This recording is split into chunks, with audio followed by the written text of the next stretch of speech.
Hello, this is Chef John from foodwishes.com with Tomato Bisque. That's right, we're doing tomato soup's richer and slightly more promiscuous cousin, the tomato bisque. And if you're worried you can't make this because you don't have access to fresh, vine-ripened tomatoes, don't worry, we're not going to use any. That's right, we're going to use canned tomatoes. But don't worry, all will be explained. Okay, so the first step here is going to be fairly standard soup making procedure. We're going to put our soup pot over medium heat with a little bit of olive oil in it, and we're going to sweat some onions and celery.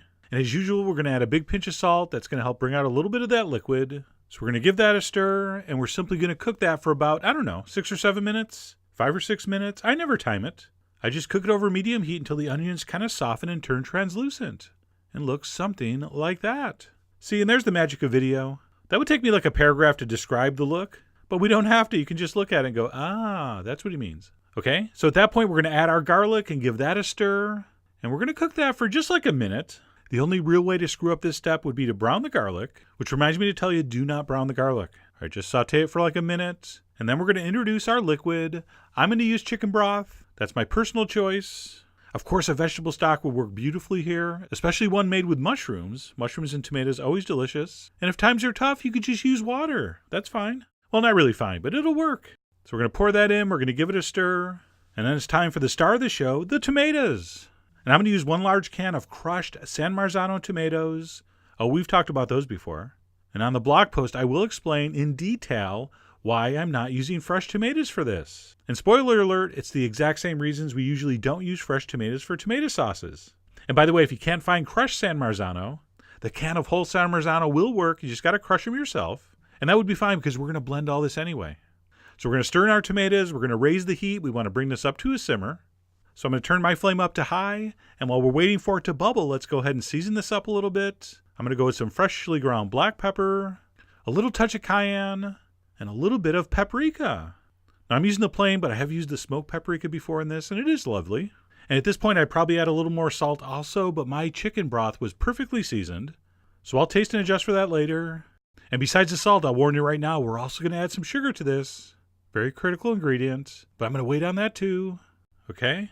So all we're going to do is simply wait for this to come up to a simmer, at which point we're going to stir in the ingredient that really makes this a bisque, and that would be the rice. So we're going to stir in about 3 tablespoons of regular white long grain rice. I actually used a variety of rice called jasmine, but really anything will work. I just like saying jasmine. Jasmine. So we're going to stir in the rice, and that's what's going to thicken up this soup, but it's going to be silky, not starchy. Which is kind of funny because we're adding starch, but it's not going to be that kind of starchiness you get if you add a whole bunch of flour-based roux or cornstarch. And that's another thing I'll talk about more on the blog post. And then the game plan here is I want you to adjust the heat down to low, medium-low, whichever provides you with a nice steady simmer. And while that's simmering, if you want to skim any foam off or any of the fat that rises to the top, feel free. This is not my bisque, it's your bisque. So I did do a little bit of recreational skimming. And all we're going to do is let that simmer for about 35 to 45 minutes or until the rice and vegetables are absolutely as soft as they can be. And the mixture should look something similar to this. Now at this point, we're going to turn the heat all the way down to low. And we're going to give it a taste. And I'm tasting for salt, but more importantly, I'm tasting for sugar. All right, depending on how sweet your tomatoes are, you're definitely going to need to add some sugar here. You may actually need a couple teaspoons in here to get it tasting like you want. All right? So I tested mine. I stirred in some sugar and some salt. But I'm not done. After this is all blended, we're going to adjust this again at the end. And then we're going to take our immersion blender, and we're going to very carefully blend this absolutely smooth. All right, this is obviously edited, but you're going to let that blend for at least a few minutes until it's as smooth as silk. And because of the rice in there, the appearance is going to change from red to that more familiar sort of cream of tomato orange color. And at this point, we're going to add the last major ingredient, the cream. All right, besides the rice, that's the other mandatory ingredient in a bisque. It's got to have cream. So we'll stir that in. Not sure why I'm using a spoon. A whisk would have been better, but it's too late. I'm not changing. So we're going to stir that in. And at this point, I've taken you as far as I can go. All right, the rest is up to you. You need to adjust this until it's absolutely perfect. Meaning, if it's too thick, add some broth. If it's too thin, reduce it a little. All right, let's switch to a ladle here. We're going to need that. And then just as important as texture is the taste. You got to taste this again. Like me, you may need to add a little more sugar, maybe a little more salt. Who knows? You might even put a little more cayenne in. That's been known to happen. All right, so like with most recipes, I do not want you just blindly following the ingredient amounts. If you want this to work for your taste, you have to adjust. You are the Sanjay Gupta of your soup. Duh. Shoot, that was one syllable away from being perfect.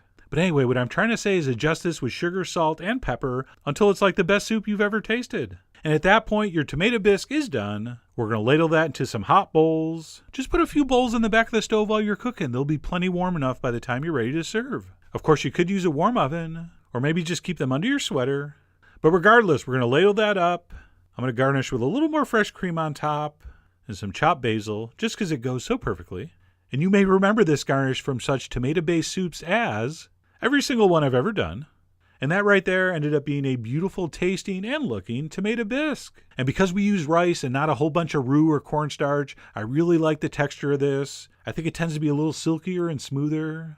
And you can see here, mine is fairly thick. Or if you want yours a little thinner, put a little less rice or a little more broth. Like I said, very easy to adjust. And if you're wondering where the heck is the toasted cheese sandwich, it's right here. All right, everybody knows making tomato soup, no matter what kind you're making, is simply an excuse to eat toasted cheese sandwiches. We're not going to lie, that's the actual purpose of this. In fact, control room, cue full frontal in 3, 2. Oh yeah. Okay, that's enough. And if you don't mind, I'm going to grab a little piece of basil for this last bite. And that, my friends, was a beautiful, beautiful fall lunch.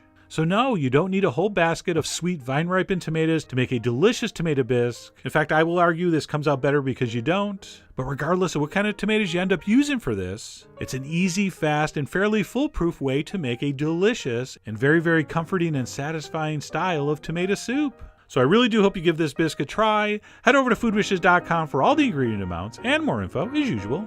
And as always, enjoy.